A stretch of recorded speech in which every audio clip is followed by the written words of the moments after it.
We are live. So here we go. Chris, I'm stoked for this, my friend. And I want to welcome everybody to a very special episode of the Infinite Financial Freedom podcast. I'm your host, Josh Metal, and this is where we empower you with financial literacy, guide you on your journey to financial freedom. And today, that's exactly what we're going to do.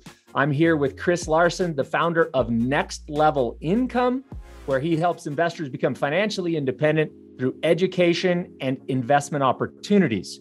While completing his degree in Biomechanical Engineering and an MBA in finance at Virginia Tech, we're going to dig into those two things because I got to figure out how that all worked out.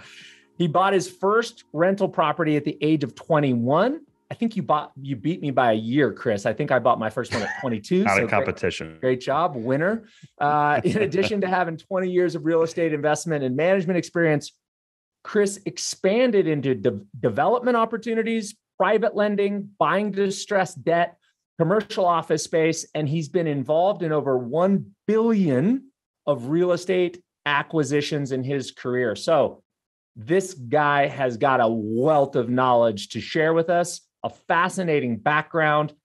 This podcast is also being streamed live. So if you all have questions for Chris, stick it in the stream and we will do our best to answer those. But Chris, let's kick off, if we could, my friend, with the history of you going through biomechanical engineering and then what seems like a rather interesting pivot over to an MBA in finance.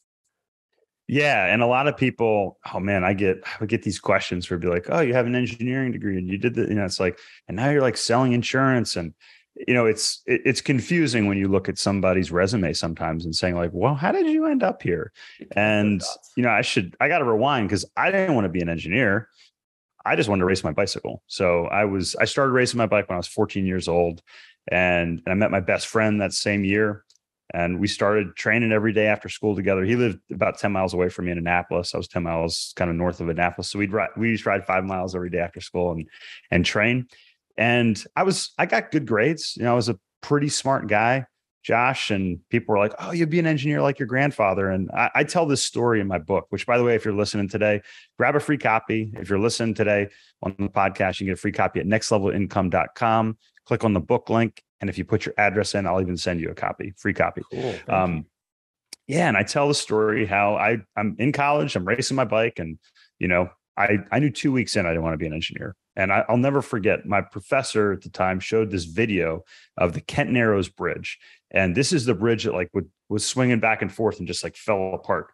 And he'd show us these horror stories of engineers and hey, if you don't get good grades and you're not a good engineer, you could kill people and this could happen. And I was like, ugh, that sounds terrible. So of course, what did I end up doing? I ended up working in ORs where actually literally people, their lives and health were on the line. So it's kind of ironic, but I knew I didn't want to be an engineer. I just put my head down. I wanted to race my bike, but my best friend that I'd met when I was 14, he was a year younger than me. And in between my freshman and sophomore years, he had a massive brain hemorrhage and he died, passed away. I was there. I was with him. I was actually not with him at the time, but I went to the hospital and ID'd him and went back to school. And then racing was my therapy. Cycling was my therapy. But I realized a year later, Josh, that it didn't really mean what I thought it meant to me. And it was kind of silly even. And what I realized was I needed to live every day to the fullest. And riding your bike 10, 15, 20, 30 hours a week, some weeks, that wasn't me getting the most out of my life. And it certainly wasn't honoring the life that my friend didn't have anymore. So I made this pledge that I was going to live life to the fullest and get the most out of life and do everything that I could in this world with the life that I had. And the fact of the matter is you can't do that in this world without money. So financial literacy, financial independence became a part of that. And it was a big driver for me. So I learned everything I could about investing, read 250 books, ended up getting an MBA in portfolio management. And that was kind of the start of my investment journey. And around that time, like you mentioned, I bought my first property at age 21. What a cool story. And, sorry to hear that story about your friend, but isn't it interesting how those types of pivot moments in your life can set you down a totally different path? And I I have to think that you feel in some ways that, the positiveness of the impact of your life, he still lives on in a lot of ways because how he's impacted and shaped you. And now you're impacting, thousands or hundreds of thousands of people by spreading financial literacy. So that's kind of a cool silver lining. Yeah. And there's actually some data around this. Like I'm a data guy. I'm a numbers guy. I'm a self-admitted nerd here. As if you couldn't figure out by saying I have a biomechanical engineering degree and a finance degree, like I'm telling you. But so several years ago, I was reading, I think it was Malcolm Gladwell. And I might be wrong, but I was reading kind of a lot of that type of material. And I came across some research which talked about how children that lose parents early on in life are more successful later on in life. And it's interesting because a lot of people, it's like a Freakonomics type discussion where a lot of people say, oh, you're lucky because of this, or, oh, you're lucky because of that. What we often don't realize is we may be quote unquote lucky when we have something bad that happens to us. Now, I would never wish that anyone lose their best friend or their father like I did. But when you do, and I kind of turn this into an equation in my head, the way I say it is when you're young, if you think you're going to live forever, time is infinite, right? Well, if time is infinite, everybody knows the equation back in, elementary or middle school, where you divide a number by infinity and the number, it's zero, right? Well, that's what time is worth. If you think you're going to live forever, every day is that number divided by infinity. If you think you're going to live forever, as soon as that number becomes defined, whether it's 10 days, 10 years, or 100 years, that number becomes exponentially bigger.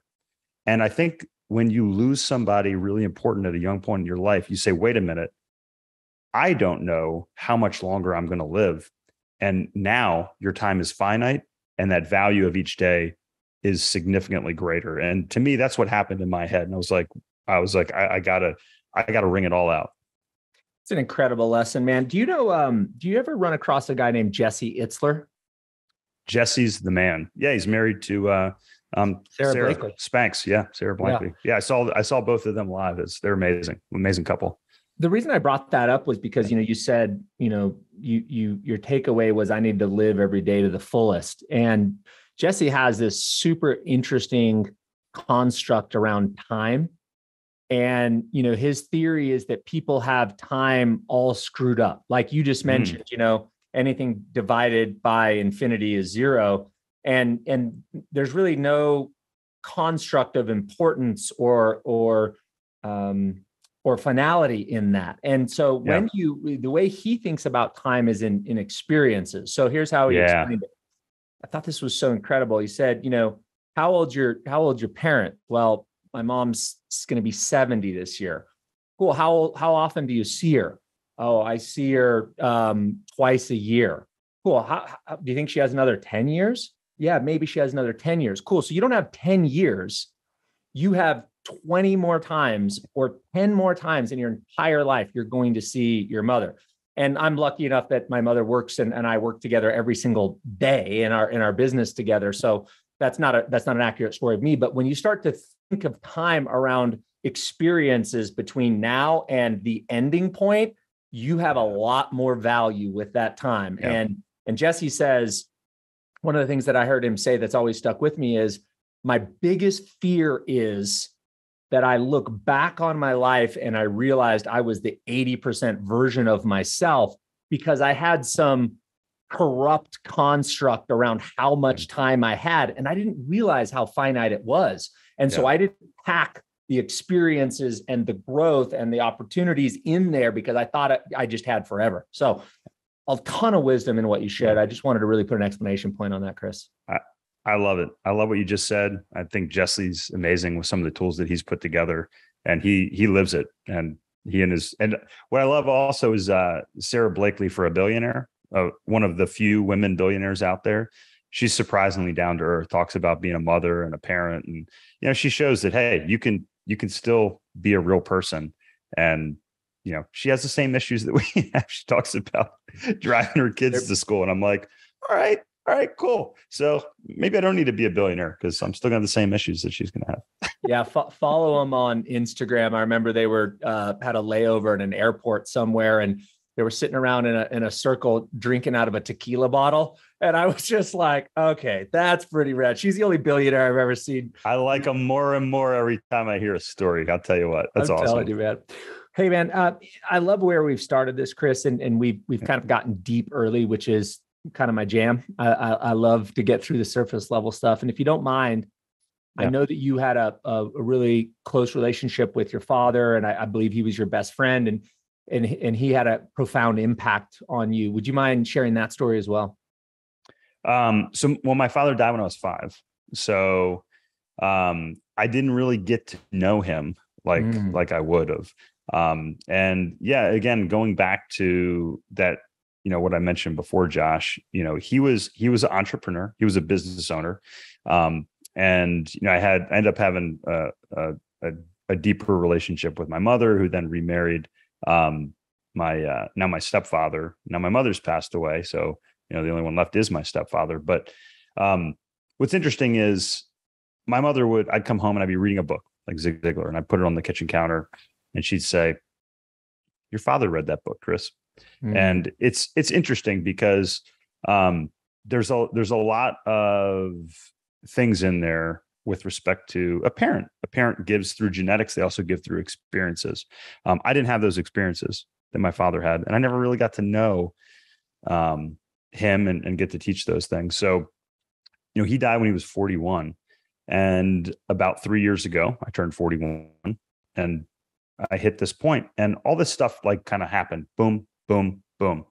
And I was like, wow, I hit a financial goal. We finished a house. I was gearing up to leave a W-2 role. There was all these things that had kind of lined up. And what I realized, Josh, was that what my father had given to me was that kind of end point, which was, hey, you've got to achieve this because you might not be here after 41. And I never thought about it. But all of this stuff happened, and I had this finish line kind of in my head that I put together. But what I ultimately learned was that wasn't really the finish line. That was the starting point. And as I was able to turn the chapter on that portion of my life, the W-2 Chris, as I kind of broke into this new level, and that's part of the reason I have next level income. We all have a next level that we can achieve. I love it. And it allowed me, that experience that he had, allowed me to reach this next level. And now I'm living a much different life than I had before. And what I will say is I have coaching clients, and what I tell them is they're like, "Oh, I'm going to retire. I'm going to do this. I'm going to kind of gear down." I'm like, "No, you're not. You're just going to be getting started." And I think that's one of the big things is that a lot of people think, hey, to have financial independence, to retire, I have to have less. And that's what's totally wrong with our financial system. People contribute to their 401k because they think that they're going to pay less in taxes, and they think they're going to have less money when they retire. That is a terrible assumption. And my goal is to try to get people to flip that on its head. I'm a contrarian in a lot of things. We started talking about health before the show today, before the podcast today. I'm a contrarian in a lot of things. I think you can do things a lot different than traditional wisdom would have you believe, and achieve a lot more. I couldn't agree with you more, man. And first of all, just before I go on to that line of thought, thanks for sharing that story. I mean, you shared 2 pretty deep stories there, and I appreciate it. And I love that you've taken those in stride, and I can see they've made you a better, stronger man. So I appreciate you sharing it. I've had this thought process in my mind that I'd love to just run by you that, and I don't know where I got this crazy notion, but I've listened to a lot of longevity podcasts and books. Peter Diamandis has a longevity podcast, and I have this belief that if I play the cards right, that I can live a life in excess of 100, 120 years, and I can still do the things that I love to do. In fact, I have written out, Chris, my plan for my 100th birthday party. Love it. And it includes surfing. It includes a beautiful lunch with all my friends and grandkids and great grandkids.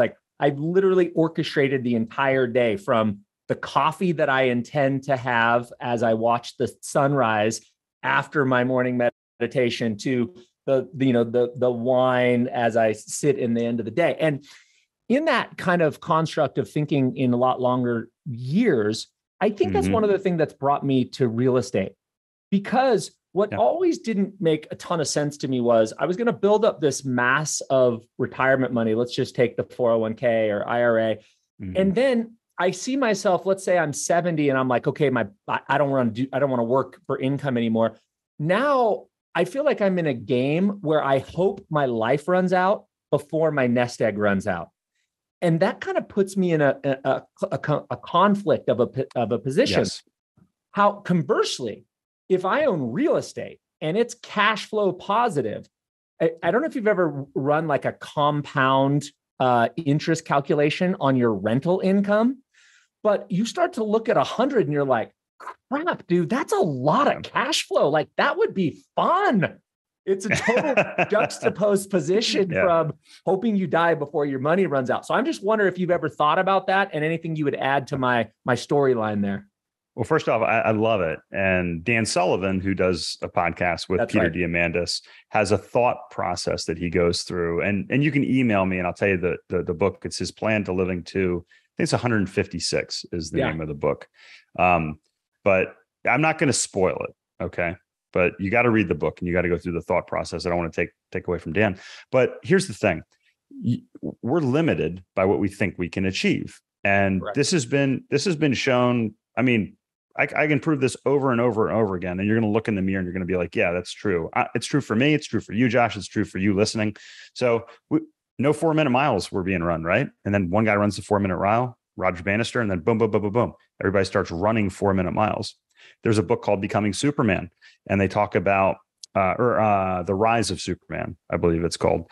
And it talks about extreme sports and GoPro and how technology and the ability to see other people performing these things that we believe to be impossible has allowed others to achieve them much more rapidly. It's the same thing. It's the same in money. You can visualize. That's why visualization is so important. If you think you're only going to live to 80, it's probably pretty true. Yeah. You know, a lot of people say, hey, I'm going to retire, and they don't have any plans after retirement, and they die pretty soon after. The number one correlation to death is retirement. It's like, if you say you're going to retire, your brain shuts down. You know, that's not good. So if you think you're going to live to 80 or 100 or 120 or 150, you're probably right. So I think that's so important to first have that plan in place, have that in place. And then how would your life change if you said, hey, instead of I'm going to live to 80, I'm going to live to 120. How would your financial world change? Your 401k, that plan might not work, right? Not going to work. Because people say, hey, we have a 95% chance, because I was trained in this, right? Portfolio management. Hey, here's how you plan and help a client achieve a 95% success rate to live till 85 and not run out of money. Yeah. So like you said, do you really want a perverse incentive where one half of your brain is saying, hey, I hope I die? My grandfather lived to be 95 and he died. He had dementia. He had Alzheimer's. You could not have a conversation with him. He would not recognize you. He died the last month his long-term care insurance ran out. Oh my gosh. Now, my grandfather, that story was told by my uncle at his funeral, because my grandfather was a stubborn, conservative German man who was very frugal. And I mean, if there's not proof of my grandfather's personality around money, it was that. But he planned. He lived to 95. But anyway, I mean, even a man like that, it's deep down. That's N equals 1. People can say, hey, Chris, that's no proof of what you're saying. But you have to set your boundaries where you want them to be. If you want to achieve them, then you have to have a proper plan in place. And then what you now need to do is you need to challenge your assumptions and say, are these assumptions right? Does everything work across the board? Because if it doesn't, and one of those pieces is out of place, you've got to replace that piece or fix that piece, right?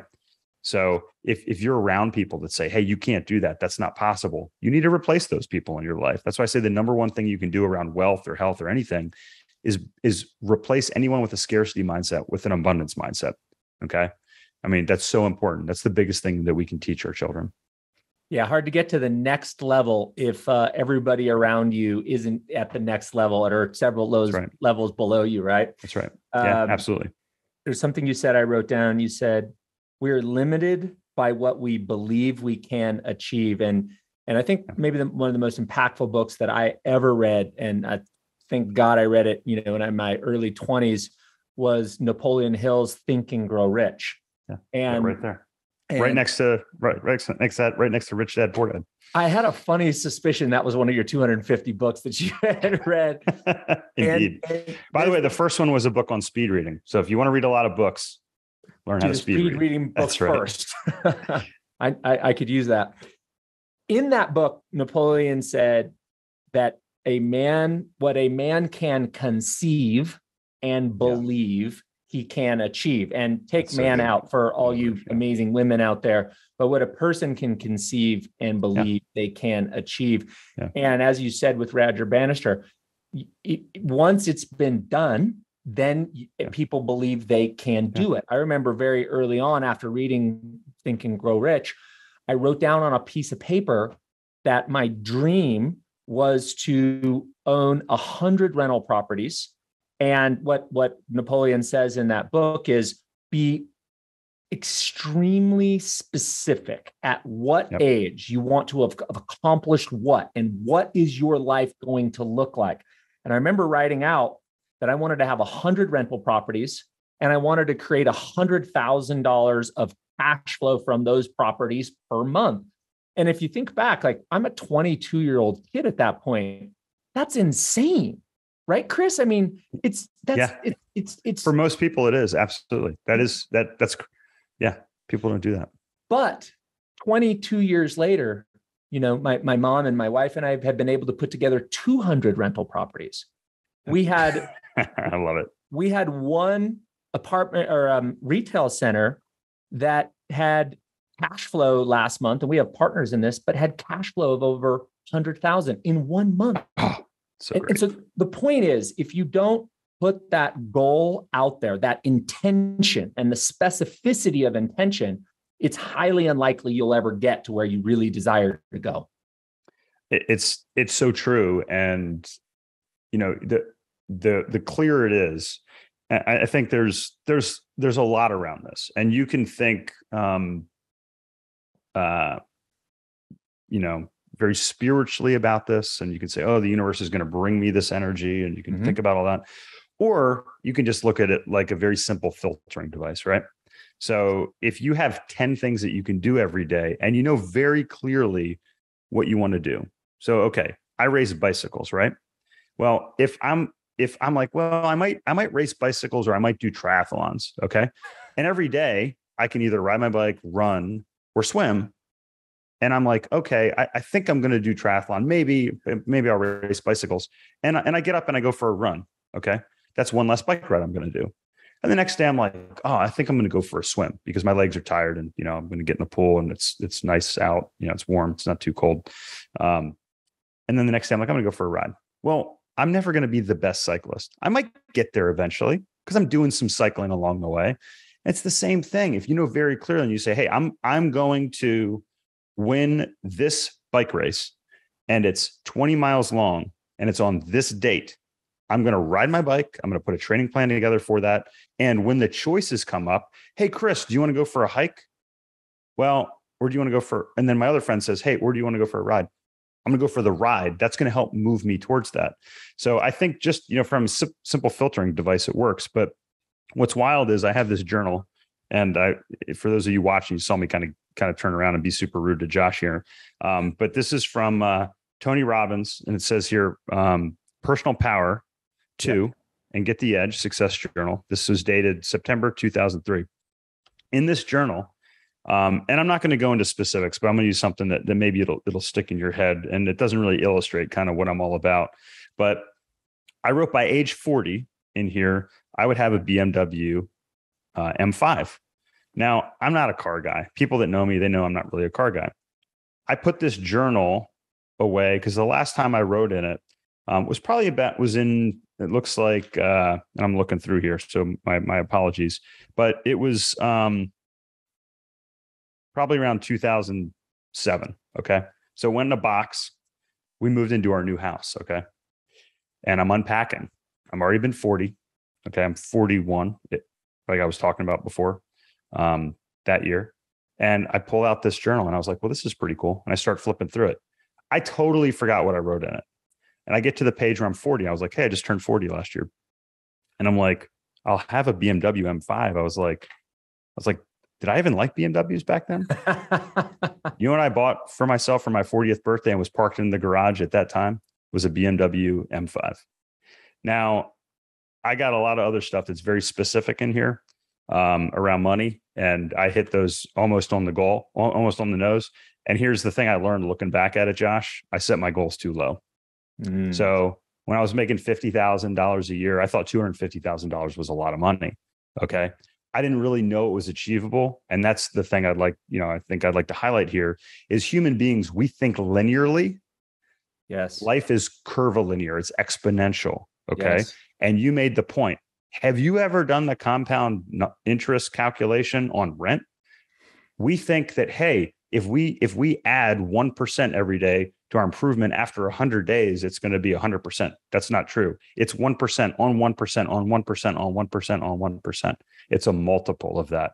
And you have to get through that. You have to constantly reset. You have to bring in people around you that have achieved what you want to achieve and know that even though you can't see it because you think, hey, I can't jump that gap. Here's this guy who's been trying, who's got a GoPro on his head, and he shows you the video of him doing it. You need that person in your life who shows you how to get across the gap. That's what you need. So valuable, man. This was super, super inspiring and valuable. I've never thought around, the specificity and the clarity of intention is a filtering device to clarify what we engage in and what we don't engage in. That was really insightful takeaway for me. Thank you for that. I appreciate it. Yeah, absolutely. And really cool. I appreciate you digging up the journal too and showing that. That was great. I forget about it, but that's why I keep it. And it's just, yep. Yeah, yep. It's a reminder. So powerful. So dude, let's pivot just a little bit because what I'm aware of is right now, there's a lot of stuff to be fearful around, right? Like, let's just do the list, Sure. right? We got inflation at 40-year highs. We got the Fed aggressively raising the Fed funds rate. We've got a slowing economy. Looks like we're either in or approaching a recession, depending on if you're Democrat or Republican. You might agree one way or the other what's going on right now. We've got Taiwan. We've got Ukraine. There's a lot of reasons. COVID, monkeypox. Yes. Oil, gas. The list goes on and on, right? Food prices. It goes on and on. So question that I have for you is this. In spite of all of that, how are you looking at investing right now?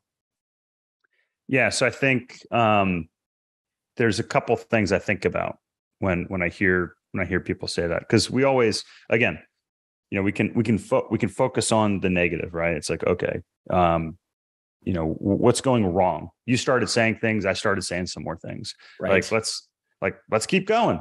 Let's jump in. Yeah. And people are around you. Like I had an investor reach out and they were talking about, housing prices are crashing. And I'm like, well, here's a chart that says housing prices are going up. No, housing growth is slowing down.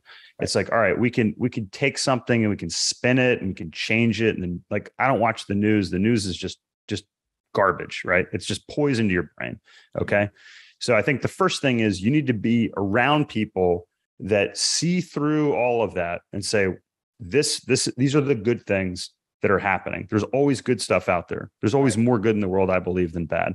Okay. So that's number one. Number two, I think it's important to know and have perspective, especially when it comes to financial matters.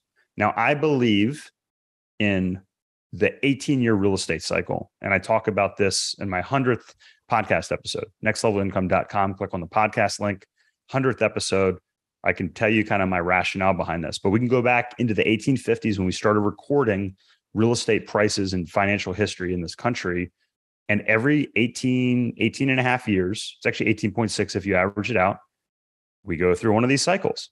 And if you understand how that cycle works and how we're in the second half of that cycle, and it's going to run for another 3 or 4 years, you know how to position yourself at this point in the cycle. So I'm not surprised at what's happening. If I roll back 18 years, I can remember, and actually I remember when my parents lost their job during the savings and loan crisis, which is how I started to kind of see these things and get interested in them. So I'm like, why do these things keep happening? Right? Mm-hmm. This just happened. This happened again. Wait a minute. I remember when this happened when I was younger. I started looking back and seeing this. So if you say, hey, this was happening in the early 2000s, everybody's like, housing prices, they're crazy. Nobody can afford housing. What did the government do? They stepped in. They started providing programs so people can afford houses. Right. Does that sound familiar to anyone?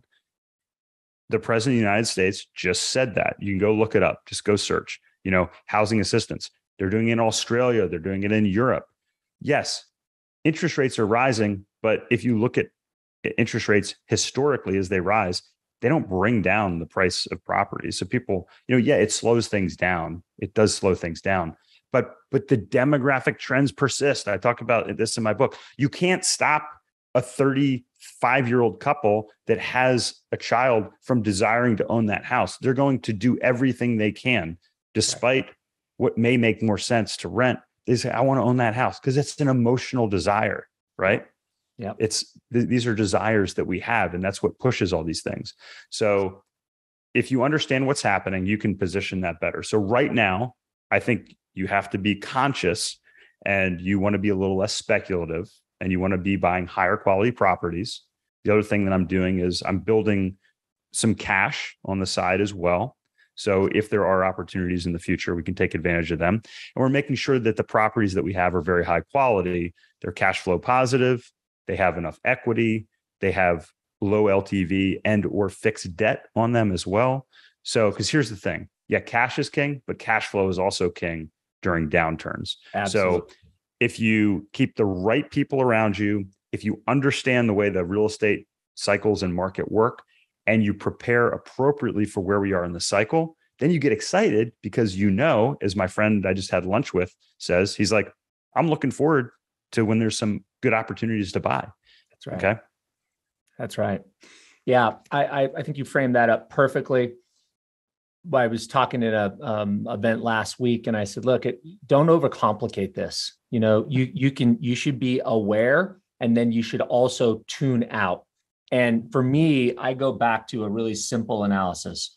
What are the supply and demand dynamics for that asset, right? If I'm buying a medical office building and the population is exploding and the average age of the population growth is 60 because it's a retirement center and those people all have a lot of money, that's pretty good supply and demand. Check that box. And does the asset cash flow? And can we get reasonable debt and at a fixed rate or non-prepaid?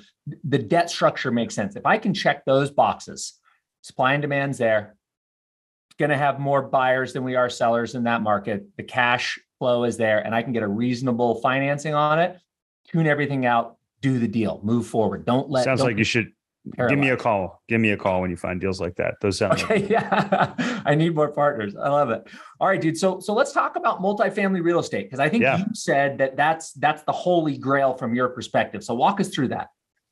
Yeah. So my book, How to Make, Keep, and Grow Your Money Using the Holy Grail of Real Estate to Achieve Financial Independence. And I put that out there because Ray Dalio says, hey, if you can increase the return on your portfolio and decrease the risk, that is the holy grail of investing. And as I dove into the numbers behind multifamily, and this is going back about 5 years or so when I started compiling the data and the story behind my book, I was like, yeah, this does the same thing. This does just that. It actually increases what's called the Sharpe ratio of your portfolio. And all the Sharpe ratio is that's a measure of return versus risk. So, I mean, if I could tell you, hey, you can eat more, you can eat whatever you want and still lose weight. You're like, that sounds great. You can make more money and like have less risk. Yeah, that's great. Like, these are things that they don't seem to make sense in our heads, but they're true. And to me, when I found this out, I'm like, why on earth am I not just putting as much money as possible into this space? So yeah, I built the cornerstone of my portfolio, Josh, around multifamily real estate. And you brought it up earlier. Actually just did a got a podcast coming out. I was talking about some updated research on this. So I know it's page 67 in my book because I was just talking about it yesterday. But it's called The Rising Tide. And the rising tide are those fundamentals that you just mentioned, like behind the office, the medical office. Yeah. But we were becoming a renter nation. And guess what? I talked about yesterday in the podcast I recorded that the data that I talked about, 3-4 years ago, they just republished that data through 2035. It's the same data. We need 4.3 million apartments over the next, less than 15 years. That means we have to build 266,000 apartment units just to keep up with demand. So that's a pretty good rising tide, in my opinion. Yep. Millennials are renting in bigger numbers than other generations. Yep. Baby boomers are retiring. Guess what they're doing? They're selling their homes. They're relocating. They're unlocking equity from their homes. They're saying like, hey, I don't want to, it's cheaper to rent than own. I don't want to have to manage a property anymore, like my own property. So I'm going to rent. Pretty good trend. Immigrants rent in significantly higher populations than other populations in this country. And yes, we still have tremendous numbers of immigrants. That's why our country, despite lower birth rates, continues to grow. And we're the best house in the worst neighborhood around the world if you look at kind of the way things are going. So all those trends are really positive as far as I'm concerned around multifamily real estate. And then not only is it an inflation hedge, but it's also a hedge when rates go down because you can refinance and do different things. So, the market goes up, market goes down. It's got lots of great things. These traits aren't necessarily unique to multifamily. Self-storage has a lot of them. Office has different things. There's a lot of mobile home parks, which I'm a big fan of, especially during kind of recessions are very popular. But I really like the data around multifamily. It's kind of boring. I say it's kind of sexy, like Warren Buffett's sexy. It's not, but it's repeatable. Yeah, I mean, hey, if you think Warren Buffett's sexy, then hey, that's cool. That's good on you. just not my thing. He's just not my style. So to clarify this, when you say multifamily, you're talking about apartment buildings. Yes. Yeah. Multifamily, commercial multifamily, which are defined as apartments. Correct. And what markets are you a fan of, and how are you finding those opportunities? And can some of our listeners also have access to some of those opportunities? Yeah. So we find them by magic, and no, you can't have the magic. I'm just kidding. Yeah. So again, if you've listened so far, like I'm not a super creative guy. Like I just look at the numbers and I say that. So look, there's easy ways for you to figure out what are great markets too, if you're listening. One of my favorites is just go to United Van Lines, and you guys probably know this already. Yes. If you're listening, you're like, hey, where are people moving from? California? Where are they moving to? Texas, Florida? Okay, those are probably good markets. By the way, those markets account for, I think it's 30% of the need in apartments going forward. So, there's your data behind that. We love the Southeast. I moved from the DC area to North Carolina, to Asheville specifically, because of the demographic trends. I spent 18 years in the medical device industry because of the demographic trends. So, look at what markets are growing, and you can just do searches and find that. There's a lot. I go through this whole process in my book, but if you're listening, you're like, hey, Chris, like I want to have access to the deals and to see this, but like I'm not there yet. So we work with a lot of accredited investors. You can click on the invest link on our website and apply to get some more information or set up a call. But let's say you're just getting started. And sorry, I'm kind of taking this question a different direction, Josh, but run with it. I want to talk about how you can use the same data in your own neighborhood. And actually, I did this for a friend who lives in Salt Lake, like you did. Cool. I said, hey, go to your local website, to your state, your city, your municipality, your town, and they probably have a plan in there. And like Asheville has these plans. They have these neighborhood development plans. They have like their 2035 plan. And guess what the city says? They say, hey, Josh, this is where we're going to spend money on infrastructure to improve these neighborhoods over the next 5, 10, 20 years. And guess what happens? Like clockwork in those neighborhoods, they improve and property values go up. So if you're just getting started, let's say you're not even ready to invest, you just want to buy a house, go look at those are where the next hot neighborhoods are going to be. So when you find that area, that state, that city in the country that's growing fast, then go to the local website and say, hey, where's the city going to devote money and infrastructure? People think I'm a genius for what I've bought in Asheville. No, I just go onto the city website and I'm like, hey, what are they going to do in the next 5 years? And then I buy there. And then after I buy that property, I buy where they're going to improve the next 5 years and the next 5 years and the next 5 years. And the properties go up in value. I'm not that smart. I just follow the data and I follow the public money about where it goes. So you can do the exact same thing. And then just to add one more thing on that. So the bottom line is what we do is we buy in large growing markets that are growing faster than the national averages, have great population growth, great job growth, and are economically diverse. And then if you take all those data points and those work, and then you do what you just said, Josh, which is you buy a property that's cash flow positive, that you can put solid debt on, it has, some nice tailwinds behind it. All you have to do is run it well, which isn't always easy, for say 5 years or so, and just wait as the income increases. And then, it's a get rich slow game. I tell the story, maybe 5, 10, 15, 20 years. But if you do that repeatedly, one property a year, in 20 years, you're going to be worth a lot of money. 100%. You won't even recognize how you got there. It's crazy in retrospect. I was talking to somebody the other day and saying, as I was going through that process of building my portfolio, it seemed so slow. And, like I was just grinding it out, barely cash flowing. In the rear view mirror, looking back over 22 years, it seems so fast. I'm like, I can't believe how fast we got here.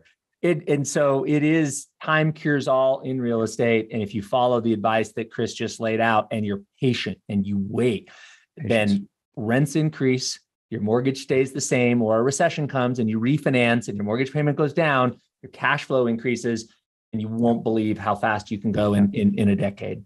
Yeah. It's like, I'm a huge Seinfeld fan, and he had a great bit. He's like, you can't just break up with somebody that you've been with for a long time. It's like knocking a Coke machine over. He's like, you got to rock it back and forth a few times. And I think it's the same thing. It's like, you push one time on that Coke machine and you're like, man, I can't push this thing over, but you get it going. And the next thing you know, it just rolls right over. And that's what happens when you buy that piece of real estate. You wait and you keep doing the same thing over and over. And then you sell it, you do a 1031. Next thing you know, that $10,000 you invested is worth 100. Then that 100 is worth $1 million. And then instead of $3,000 a year, it's kicking off $30,000 a year. Or like you said, $100,000 a month. That is a story that real estate investor after real estate investor after real estate investor will tell you that's been in the game for 10, 20, 30 years. Yeah. This has been super valuable. I want to ask you one more question before we give everybody, where to contact you, where to get your book. Sure. Inflation. I'm curious because you're such an intellectual guy. How do you look at inflation as it relates to your investments? And if you have any additional thoughts on how it relates to the debt on your investments? Yes. So, and I appreciate you saying I'm an intellectual guy. I don't know. I have a complex because I worked with surgeons for most of my career. So when you work with geniuses every day, you don't think you're a very smart guy. So you just try to keep up. I bet that's they learn a lot from you, Chris. I've learned a lot from them, certainly. But so I guess it has to do with context, right? If you were making $1 and you're trying to save, a quarter or 10 cents, and you got to spend more money, and that 10 cents is getting eaten up by inflation, which is exactly what's happening right now. That it's almost impossible to figure out how to do it. But when it comes to investments, I think, I don't mind inflation because if they say, hey, inflation is going up 10%, or inflation is 10%, prices are going up 10%, but my rents are going up 10%. And I have a leveraged property, the values of my property are probably going up that much more. I just read a report yesterday. The average price of increases of operational expenses are up about 3%, and average rents are about 10%. I forget the exact, I think it's over the past 3 years. So in those terms, inflation is a good thing for our properties. And we positioned ourselves to be able to benefit from that. From some of our investments. I think it's important to say, hey, what's my strategy if there's deflation? and you said, hey, maybe I refinance. What's my strategy if there's inflation, and plan for that? So one of the things we did is we put interest rate caps on our floating rate debt, so that if rates go up, we hit that. And then you have to take advantage. You have to say, okay, what do I do in this period? So I just bought a new car, and this might sound crazy to some people, but I actually bought the prepaid maintenance package because I got to finance it at rates below inflation rates. And it was basically a 10% discount as if I bought it, off of retail. So, in an environment that has inflationary aspect, I can take advantage by locking in prices today if I have either cash or if I have good credit, and then I can finance it at a rate that's below inflation, and I can keep my money and I can put that somewhere that's going to grow at greater than inflation rates. So that's what people would call arbitrage. That's right. So, if you look for the opportunities to lock in prices, and then you look at opportunities to invest, you can play both sides of the fence. You beautifully described that. Thank you very much. There's a guy that I did a podcast with. His name's Jason Hartman. Have you ever run across Jason? That name sounds familiar, but I can't picture him on my head.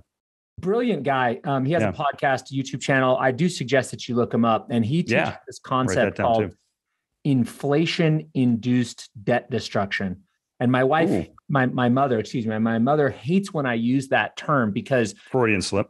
Yeah, she's like, it's too complicated, dude. She's like, you got to dumb it down for us, And I said, okay. So I shortened it to say that inflation destroys debt. And if you have that's especially true if you have a mortgage payment that is constant and inflation is pushing up the amount of rents, the delta between your rents and your debt payment is growing. So you could say, hey, I have more cash flow, but the converse or the opposite way to look at that would be actually inflation is destroying the debt or making the percentage. Much more elegant than I said. Yeah. Well, Jason taught me, and I probably, shared it with 100 people, but I think it's incredibly important to understand that concept, especially. That's exactly what the government does, though. That's exactly right. How else do you get out of $31 trillion in debt, Chris? Well, you don't, but that's a whole nother podcast. Yeah. Hey, man, this has been a total blast. I wish we had another hour, but we don't. So with that, how can people reach you, find your book? Like, how can we connect with you, man? No, I agree, Josh. You guys have a great platform here. Thank you for all you're doing out there. Hopefully I provide some value to you if you're listening today. If you missed it at the top of the hour, get a free copy of my book, nextlevelincome.com. You can just click on the book link, and I will send you a free copy as well if you put your address in there. We got our podcast up there. We have our blog. If I touched on something and you're just like, hey, Chris, I had a specific question about this, you can email me, chris@nextlevelincome.com. You're the best, man. I sure appreciate you. Thanks for delivering such amazing value. And I hope to have you back on the podcast another time. Anytime. Just let me know, Josh. Great to see you. All right, brother. Take care. Thanks so much.